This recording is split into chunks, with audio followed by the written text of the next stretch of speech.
یہ ہے چنارپور گاؤں کا سب سے مشہور برگد کا درخت۔ اسی برگد کے نیچے دو تاجر بیٹھا کرتے تھے۔ سلیم عمر 38 سال اور کامل عمر 40 سال۔ سلیم ایک ایماندار اور سیدھا سادہ آدمی تھا، جبکہ کامل ملاوٹ اور فریب سے اپنا کاروبار چلاتا تھا۔ کامل زور زور سے آواز لگاتا، اوپر والے کی جے، اوپر والے کی جے، بولے جاؤ صرف 2 روپے میں۔ چوہے مارنے کی دوا بھی ہے، بستر کے نیچے رکھو صبح تک چوہا ختم۔ ایک دن ایک گاہک غصے میں آیا، تمہاری بو کھا کر میرا بچہ بیمار ہو گیا، پیٹ خراب ہو گیا۔ کامل فوراً بولا، بھائی اس نے پہلے بھی کچھ اور کھایا ہوگا، میری بو خالص ہے، اس سے کبھی نقصان نہیں ہوتا۔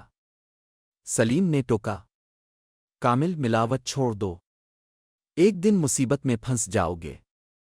کامل ہنسا، نقصان ہو یا فائدہ وہ میں خود دیکھ لوں گا۔ موسیقی۔ اسی طرح کامل کا ملاوٹ والا کاروبار خوب چلتا رہا۔ اگلے دن سلیم نے لوگوں کو سمجھانا شروع کیا، بھائیوں جو زیادہ بھکتی دکھاتا ہے وہی اکثر چور ہوتا ہے، اچھا کاروبار کرو، فریب چھوڑو۔ سلیم کی باتیں سن کر گاہک کامل سے واپس جانے لگے۔ کامل کو سخت نقصان ہوا۔ غصے میں کامل بولا، آج اس نے میرا پورا دھندا چوپٹ کر دیا، اب میں اسے لوگوں سے پٹواہے گا۔ رات کا منظر۔ کامل نے گاؤں کے زمیندار نواب رشید کے باغ سے آم چرائے اور آم کے چھلکے اور گٹھلیاں سلیم کے گھر کے سامنے پھینک دیں۔ صبح نواب رشید چیخ پڑا، میرے آم کس نے چرائے؟ ابھی چور کو پکڑو۔ لوگوں نے سلیم کے گھر کے سامنے آم کے چھلکے دیکھ لیے، یہی چور ہے۔ بے گناہ سلیم کو خوب مارا گیا۔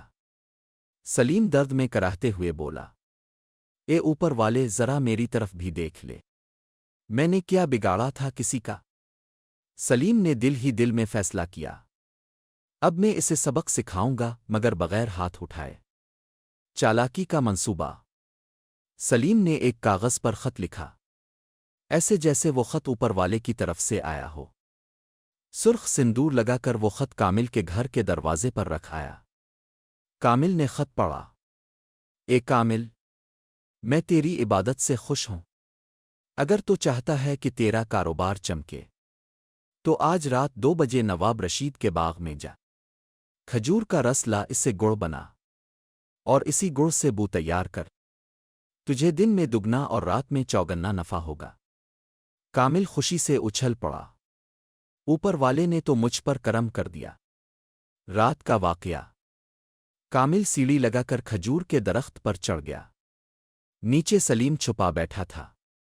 جیسے ہی کامل اوپر پہنچا سلیم نے سیڑھی ہٹا دی۔ کامل گھبرا کر چیخا، ارے کون ہے؟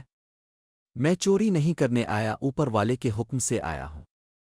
سلیم بولا، جب تک تو سچ نہیں بولے گا اور اپنے گناہ قبول نہیں کرے گا تو درخت سے نہیں اترے گا۔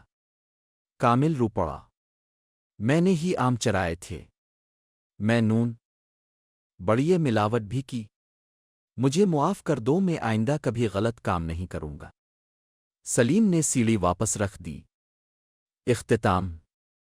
کامل نیچے اترا، سب کے سامنے معافی مانگی اور ہمیشہ کے لیے ملاوٹ چھوڑ دی۔ سبق: جھوٹ، فریب اور لالچ کا انجام ذلت ہے اور سچائی، صبر اور عقل کا انجام عزت۔